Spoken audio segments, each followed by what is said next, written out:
It's another beautiful Sunday afternoon. This is Rubbing Minds. Welcome. My name is Ebuka Obiuchendu. Thanks a lot for joining us. Yes, we're in a different setup because we're celebrating this month. It's International Women's Month, and as you can see, I'm on the passenger seat today because I'm here to, would I call it a handover? I guess we'll call it the handover. How are you doing, Bola? I'm doing great, Ebuka. It's always so good to see you and to, be able to have a conversation with you. I'm really excited for this month. Yeah. The theme for International Women's Day is Choose to Challenge. And, as the years have gone by, we've seen International Women's Day really pick up speed and be on the front lines in terms of making sure that we're asking ourselves, how are our causes being advanced? Yeah. So I'm excited. I like that you say it's picked up speed because people always say, oh, I thought it was a Women's Day. When did it become a Women's Month? Right. So in your opinion, why is that important to have stretched it out? Because I even see people say this is Women's History Month. Yeah. After Black History Month, Why is that important? I think for so many different reasons, Ebuka, you've always been one person that's advocated for equity when it comes to gender issues. And, a lot of people are still not like that. A lot of people are still not understanding why we need a day. As a woman, a young woman, in Nigeria, I know the challenges that I still go through and the issues of, gender inequality that I face, but my issues are not comparable to the average person who lives on the continent. And the month is to make sure that we highlight every single day one woman who's done an amazing achievement, and also what are the ways in which we can really bridge the gap as well. So you're going to be hosting and interviewing a Yes. couple of amazing women. What are you looking forward to getting out of all of this? Well, first of all, the lineup is insane. And I have to say, the lineup is spectacular. Man, Ebuka, my guests today are spectacular, remarkable, formidable women. First off, I'm having Aisha Yusufu and then Agatha Amata. I'm looking forward to finding out how these remarkable women really did what they did when it was not possible to do that. Now we're understanding that women can do anything and be anything. And the cause, the emergence of internet has really helped us hear from women from all over the world. But how did they do that? That's what the interviews are going to be about. When no one was going out to be a driver, when no one was, doing activism, how did you do that? So the conversations are going to be brilliant. Looking forward to it. I'm a little jealous. I'm just going to be in the corner, tapping into the knowledge. No, I mean, I'm really excited. I'm a huge fan of Rubbing Minds, so this is really exciting and it's such an honor. And thank you for having me, Ebuka. Please have fun with it. I will. Don't just stand there teasing me. Now it's time to show and prove.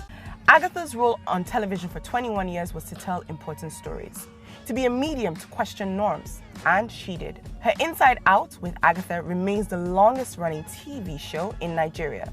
It was on air for 21 years on 36 TV stations. Agatha is a media pioneer who hasn't just gotten to the top spot in media, but she's creating spaces for others in the media.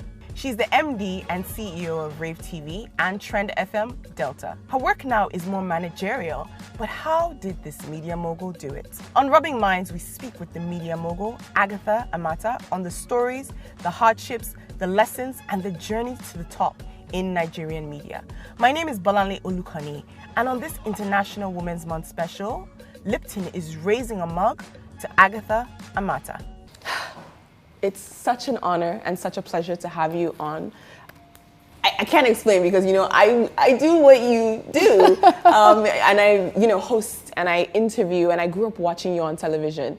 And I remember how much Inside Out had an impact on me as a young woman and seeing you, ask the hard questions. Tell us a little bit about your journey and how you ventured into media. Okay, I think I've told this story like a zillion times, but it's always new. It's good to... I just knew, first of all, I studied botany. Yeah. And so I'm looking at all these plants here and I can't identify any.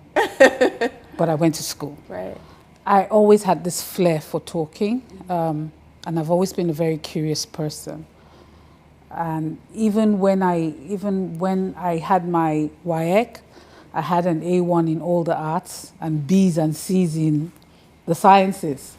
I identify. Yeah, so I mean, I had an A1 English literature, A1 English language, and then an A in biology, but a B in the sciences. And my mom says you need to do science. But I think arts and broadcasting came easy to me because I just knew I had the flair for it. And when I got married, and I was married to somebody who was in the media, that sort of became rekindled. And even though they were doing movies, I know I can't act to save my life. So I just often wondered, why don't we have talk shows? Because I used to love all the talk shows then. I could sit down when I travel and do nothing but watch talk shows, from Sally Jesse Raphael to Oprah to, there were so many of them then. And I really loved them. But I just wondered why we couldn't get that right in Nigeria. So I remember talking to Fred then and saying to him, why can't we have a talk show here? And he was like, there's no reason. I said, I'd like to do one. I would like to talk. Right. And there was even no hall. I remember we started in Unilag, in the Institute of Advanced Legal Studies. It was a classroom with windows and everything. There was no studio. And we had to cover the board with a set, their blackboard, and the seats had tables over them. It was just really, it was an experience. Yeah.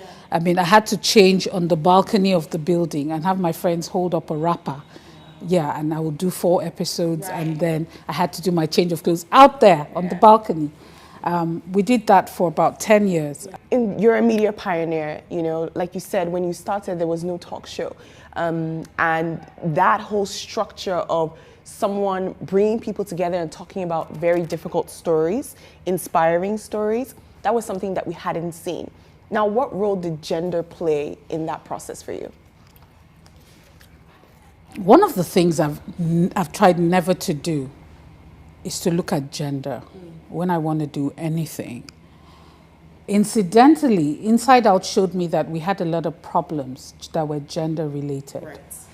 Right. Before that, there were a lot of things I took for granted, coming from the background I came from, where I was taught that no shouldn't even be anything to put you down, just keep going.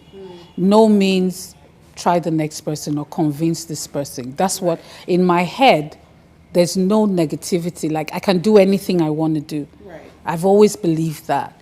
And so when I started the program, I didn't start it thinking, oh, it will be difficult for me because I'm a woman. I thought this would not be easy because Nigerians don't like to hear the truth or even tell the truth. And be honest about themselves, about their vulnerability, all of those things. You're judged when you come out to talk about anything that is perceived as being wrong. Oh, if your husband beats you, domestic violence, what did you do? It's not, oh, how could he have done that? It's, why did he beat you? What did you do wrong?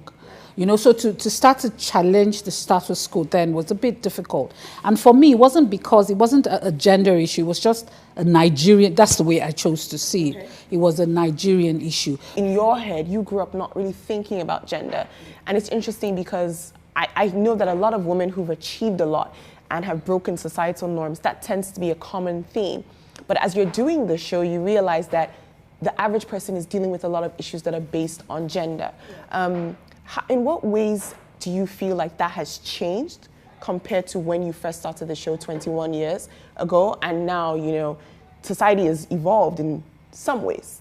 Many ways. I mean, when I go on social media, I'm like, oh my God, nothing is sacred anymore. Really? Yeah. Okay, so if you lived in an era where there was no Twitter and Instagram, right. In fact, there was no phone. There was Intercellular as the first phone, I think, and then before that there was the landline. No, I mean for the mobile. Okay, right. So when you, I'm sure a lot of you cannot even comprehend that. I think it's called Nitel. Yes, Nitel. Oh my God, yeah, you said I think it's called Nitel. That's why I had to retire. We're not in the same generation. But I mean, when you've grown up in that kind of era where it is a taboo to say certain things, where you cannot come out and publicly criticize or even complain about anything. And you look now and you see the amount of stuff that is on, I mean, you really can't even hide anything anymore. Right. And I think it's amazing.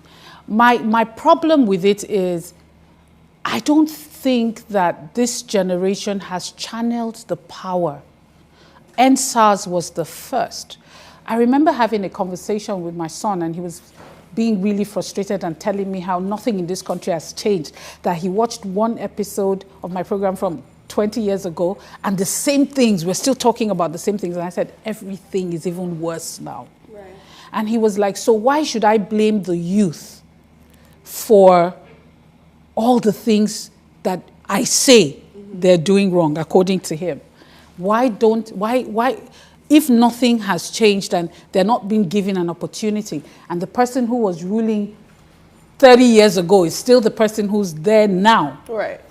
then why should I blame them? And my answer to him was, if you would use the energy that you use to create trends, because what you have is the massive advocacy tool that is not being channeled properly. I said to him, I said, the day the Nigerian youth realizes their power, government is in trouble. I mean, how did Obama win? It was social media. It was social media. It was definitely the man on the street. Yes, yes. You know? Because he's not a legacy politician. No, he wasn't. Yeah. So if we realize that that is the tool we have and start to use it properly, I think we'll get the change we're looking for from this generation. I don't know. I agree with you, and I think that what you're saying is very apt because it's true. Sometimes, I know I'd rather watch, 30-second reel or TikTok of someone dancing. Exactly. But it's also because of there's so much. We live in a society that is constantly challenging us in the worst possible ways. And I think a lot of people use social media as an escapism tool, and it's interesting because I know in so many ways you had versatility on your show. So there were some shows that were more lighthearted and there were some shows that were, more serious and hit, straight to the matter. What encouraged you to evolve from being a talk show host to actually having a media house? When you think about Rave TV, and what was that transition like for you? Okay, so it's okay. Let me first of all take you from your first comment. It's okay to ease tension, to watch TikTok. But if you spend 16 hours on the internet and you use 15.5 hours to have fun, you can't expect any change. Right. That's the truth. Whatever you spend your time doing is what you become. We have very intelligent people in this country, yet it is not reflective of our society. Right. There's a problem, and it needs to be addressed. And I keep saying this, the people in power are not in a hurry to change anything because it works for them for things to be dysfunctional. So if young people keep using the excuse that because things are not working, all they want to do is laugh. Oh my God, very soon there'll be nothing to laugh about. Right. And we're getting there. There is a need to wake up and smell the roses. Yeah. There really is. Now, talking about Inside Out and the transition, I got to a stage, after 20 years plus of treating issues that didn't seem to ever want to go away, just seemed to get bigger, I thought, I need to give the young people a platform where they can communicate. I believe in Nigeria. I believe in the Nigerian youth. I also believe that there's a need to give people opportunity. And I've met some really incredible people on my journey. When Inside Out started, I worked with a lot of young people who today are doing great things. And it has been my privilege to have had that kind of interaction with a lot of them. So when I wanted to start, when I thought, okay, Inside Out, I had sort of like outgrown it, for want of a better word. When you're talking about the same thing over and over and over again, 21 years it becomes boring. And then when you get to a stage where you're no longer even connecting and you're sermonizing, you sound like a mother talking to her children. It's time to get out. All right, you are watching the Rubbing Minds 1 month special, International Women's Month, and this, of course, is powered by Lipton. We'll be right back. This is a Rubbing Minds special for International Women's Month, powered by Lipton. Wanna get with you. Don't just stand there teasing me. Now it's time to show and prove. And in your experience, did you feel like there was a difference? I mean, when you're thinking of Inside Out, there's so many things that you did while there was administrative, but now you're a CEO of a media house. It's kind of different. Was there anywhere where your gender felt like an obstacle, and if so, how did you overcome that? Okay, so I would not say that I did not notice, but I would say that it has never been anything to stop me. Right. So if I go somewhere and I get a no, I say to you, you're making a mistake. Mm-hmm. Gender is only a problem if you acknowledge that it is. Right. Like anything else in life. That's the way I look at life. I do not see my gender as an issue. So while you're saying to me, you are a woman, I'm saying to you, I'm a human being. Mm. And I believe I'm the best you can get. Right.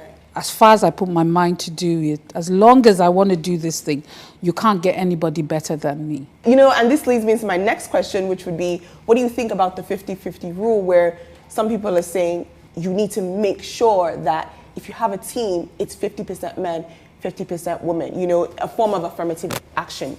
You know, what are your thoughts on that? My thoughts are, if the woman wants the job, go for it. I'm not going to come to your house to come and pull you out of your house because you're female.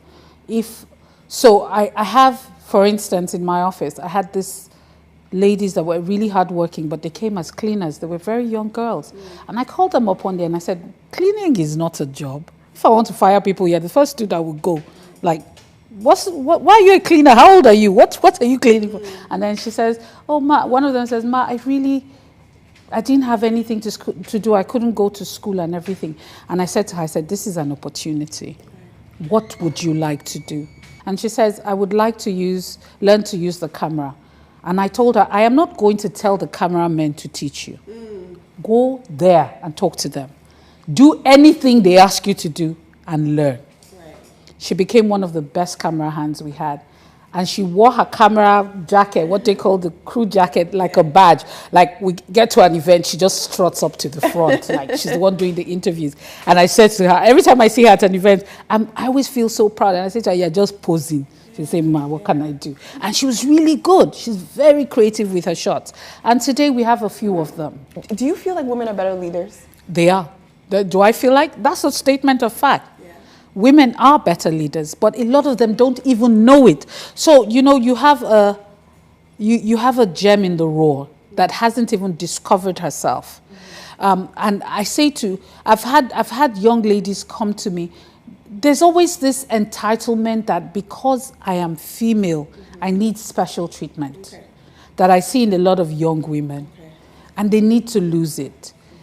Even when I'm talking to people, women, for instance, single mothers, I have a foundation. The first thing I hear is, I'm a single mother. And I say, so what? Is that a badge? I'm a single mother. And I said, did I get you pregnant? Did I give you your children? Mm. That's your situation. You have 2 hands, you have 2 legs, you have 2 eyes, you're not blind. You have no excuse. So can we get past that? Then you tell me what you can do. Because you can't come to me and the first thing you tell me is your problem.